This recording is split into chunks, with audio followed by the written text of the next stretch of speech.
สบายดีบัดขู่ทุกคนเด้อพี่น้องสบายดียามสายๆเนาะตอนนี้ก็ประมาณ8 โมงกว่าเนาะลงมาไถขุดหน้าคือเก่าพี่น้องมื้อที่2มื้อนี้พรชัยมาซอยพี่น้องพรชัยลงมาซอยพ่อกันมื้อเช้าเพิ่นว่าสิลงมาซอยเพิ่นว่าและเพิ่นหากันยุดไปซอยผู้สาวพี่น้อง เบาเล่ก็มาพี่น้องเนาะช่วงเช้ามื้อนี้มาแต่เช้า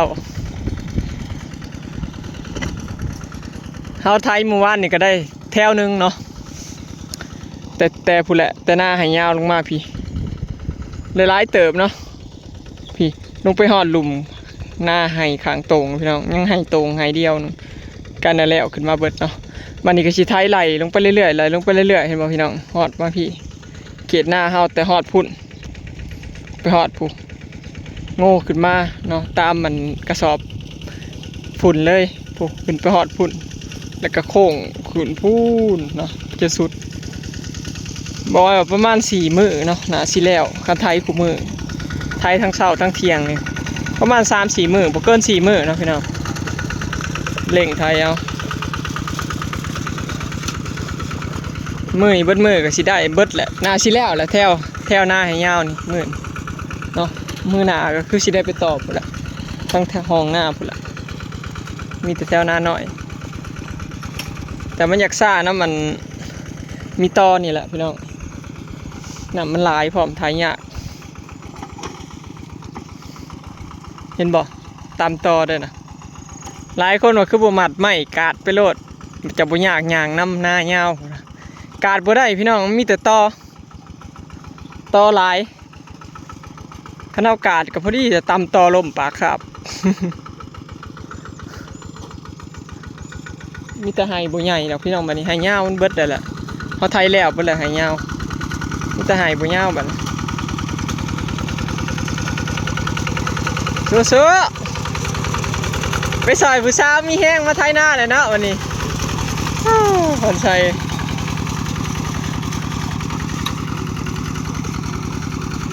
คิวหน้าจีสัมผัสพ่นไส้พี่น้องไปสอยผู้สาวเป็นอะไรหน้าผู้สาวหน้าร้า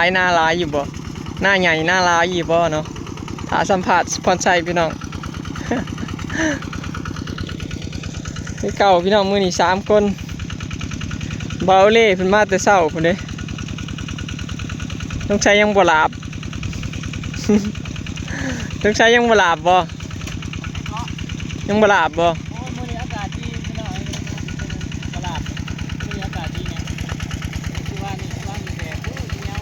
โอ้ยเดี๋ยวจักหน่อยนี่ก็สิเซ็ตแล้วนี่เงากระติกน้ำด้วยจ้ะกระติกน้ำเย็นด้วยจ้ะน้ำแข็งนะก็ใส่กระตาแล้วว้าวอ้าวแล้วรู้ไม่ใช่ได้กินน้ำเย็นจ้ะวันนี้มีแต่ขวดน้ำสอบบวงลืมกระติกน้ำพี่น้องเอ้ยกระติกน้ำแข็งบริกินน้ำเย็นเลยกันเอายาไหมน่าจะขึ้นเปล่า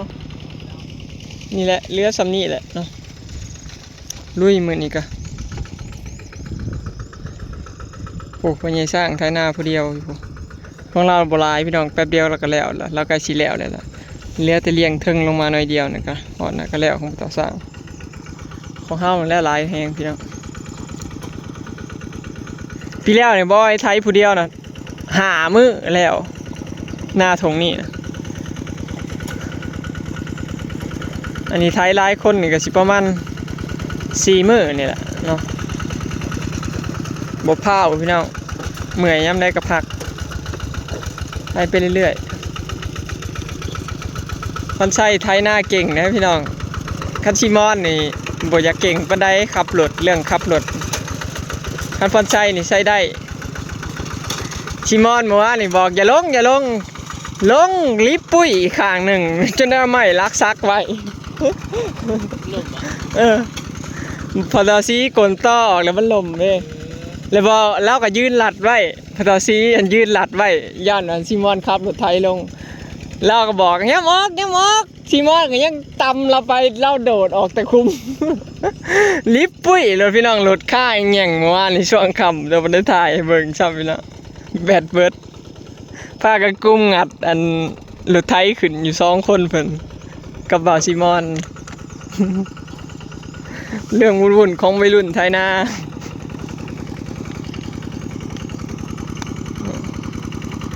หมวกบ่ใส่ฟันใส่ใหญ่เป็นบ่าวเลยฮะกะฮู้จักใส่ส่งขายาวเสือขายาวพี่น้องแต่ว่าหมวกน่ะยังบ่ใส่คือเก่าในปีใดกัน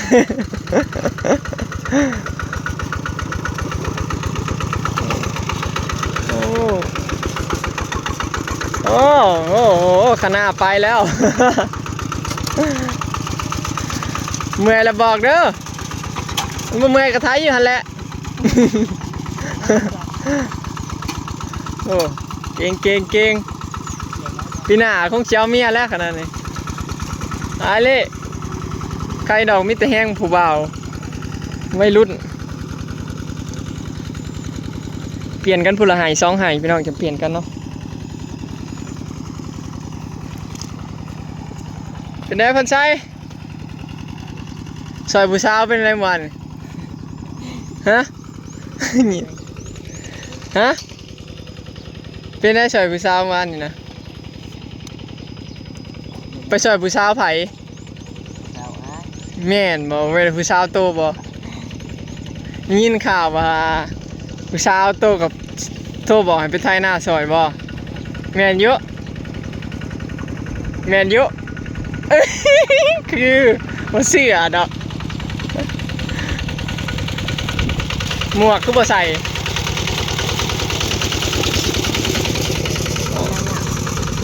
ฮะ ไอ้นั่นน่ะ ใส่หมวกนะโอ้ใครแต่ปีนี้ฮู้จักใส่สูงขายาวเสื้อแขนยาวอักหมวกยังบ่ใส่คือเก่าพี่น้องสงสัยปีหน้าแล้วสิใส่หมวกเริ่มว่านาอยาก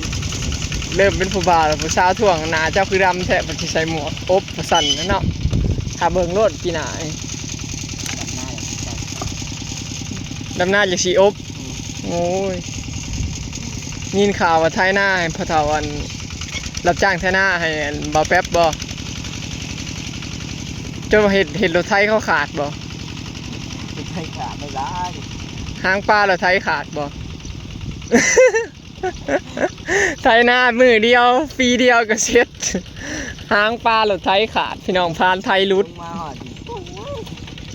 นี่เป็นเนี้ยปิด รถไทยตัวเป็นหยังสักคือว่ามีตัวเซม ยักษ์มันฆ่าได้หันเลยแต่มันกับฆ่าพันสีเมามันเนี่ยนอดเรียงรุด พานหางปลาโตวก็สิขาดเลยได้บอกพอตัวเด้อเมื่อวานนี้เราซีขึ้นไปยืมรถน้ำไม่เท่าแลเลยแล้วเนี่ยบางหางปลาภาษีขาดเลยรถไทยบัดขับลงมาฮอดพี่เลยขั้นจิบไทยบัดขี้ขานโง่ขึ้น มันอยากขาดแต่มืออันชิมอนบันไซไทยหน้าอันเบาแป๊บพุ่นนะพี่น้องที่ขาดแต่มือนั่นแหละสงสัยพากันเร่งแห้งรีรอด้วยเนาะ ยิ่งวันยุทธ บ่แม่นรถไทยน่ะเร่งจนว่าคันเร่งจากฮักโหจักนี่แต่วัยรุ่น ฆ่าหันแล้ว เขาว่าแนมเห็นชิมอนบันไซกับเสี่ยวเพิ่นมาไทยหน้ารับจ้างบ่เป็นตาจ้างดอกเขาว่าเรียกมึงมันขับรถไทยคันเร่งจนสิฮักคันเร่งสิฮักพอป้ารถไทยไทยเองพอแล่นน้ำคันหน้าผู้คนน่ะแล่นน้ำคันหน้าโอ้โพดโพทำแบบนี้ก็บ่ไหวเขาว่า คนจ้างงานก็จะบ่อยากจ้าง ญาติ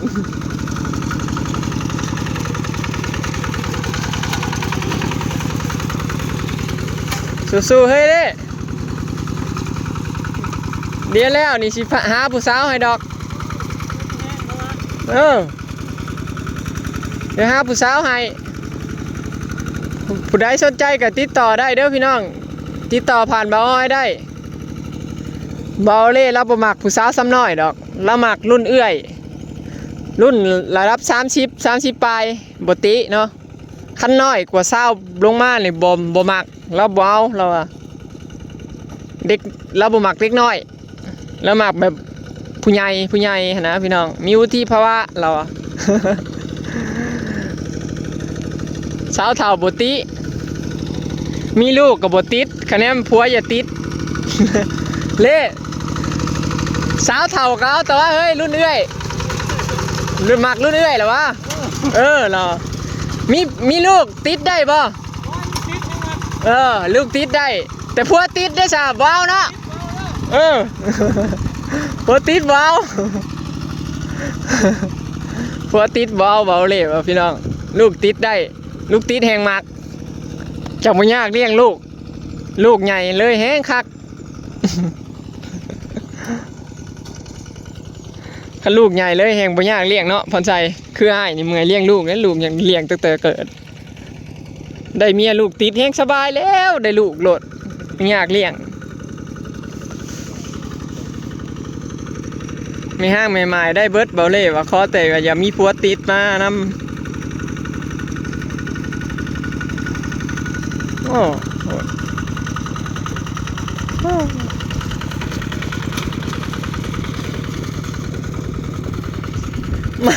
ไทยไปไทยมาแหละบ่เห็นรถคลองหรือไทยมั่วนี่ยังไทยไปฮอดน่ะว่าบ่แล้วเอ้าคลองได้เนาะหลุมไปลำมาอยู่เพิ่นแล้วบ่แล้วจักเทื่อนี่ซิมอนไทยกับพ่อน้องเมยน่ะได้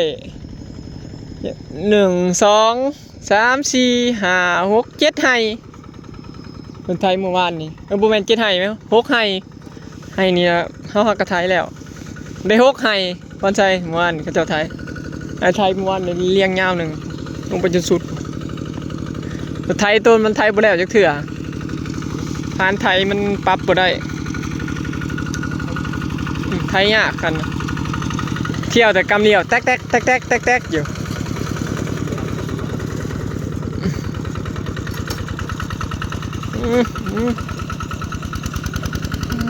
ใครแต่บ่มีต่อ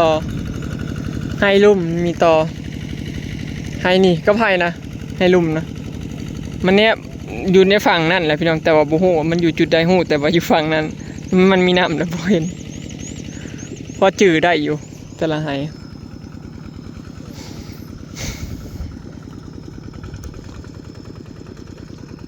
ป้าแดดมาอีกเลยบัดบอลพอสร้างพอแดดบดบัดบอลห้าวพอแดดเปียงป้าเถอะเมื่อวานใช้หน้าให้ยาวจนบ่อยากรอดพี่น้องเปลี่ยนกันผู้ละไห้เด้บ่แม่นว่าเมื่อยจังเปลี่ยนนะนี่แล้วไห้ยังเปลี่ยนกันไห้ยาวป้าซิมอนป้าเพิ่นใช้ไทยก็ได้แล้วนะสิยากหยังพี่แล้วยังไทยผู้เดียวก็ยังแล้วเบิดทงบ่ได้มีผู้เปลี่ยน โอ้แล้วเลยปล่อยมาเลยรถปลาห้ามเมื่อเฮ้ยเมื่อก็ได้เลย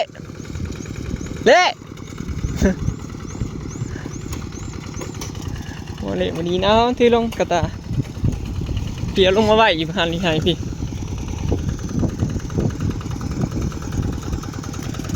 ดีแต่มีเด็กหน่อยมาซอยพี่น้องบ่ได้บอกเขาดอกพรชัยว่าอยากมาซอยเองพรชัยว่าบ่ได้บอกบ่ได้สั่งเขามาเด้อพี่น้องแล้วแต่เขาเจ้าเนาะเขาว่างเขาอยากมาก็มาเกรงใจเขาก็เมื่อยคือกันเด้เนาะ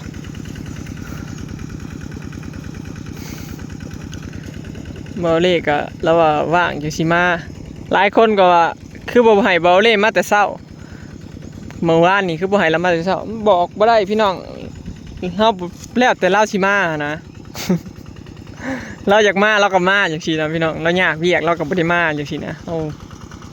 แล้วแต่มือเราแล้วแต่อารมณ์เรานำ กะนำเราบ่ได้เด้สิบอกนัดกันบ่ได้กับเบาเลยคือเราว่างเราก็มาจังซี่นะเราบ่ว่างเราก็บ่มาเลยนะจังซี่แล้วแต่ยามมาคือยามมาเล่นน้ำบอยคือกันพี่น้องคันชวนเรานะเราบ่มาเด้เราอยากเวียกแล้วถ้าเวลาเราสิมารับบ่ได้บอกได้เบาเลยแล้วมาโลดอยู่ดีกับพ่อมาโลด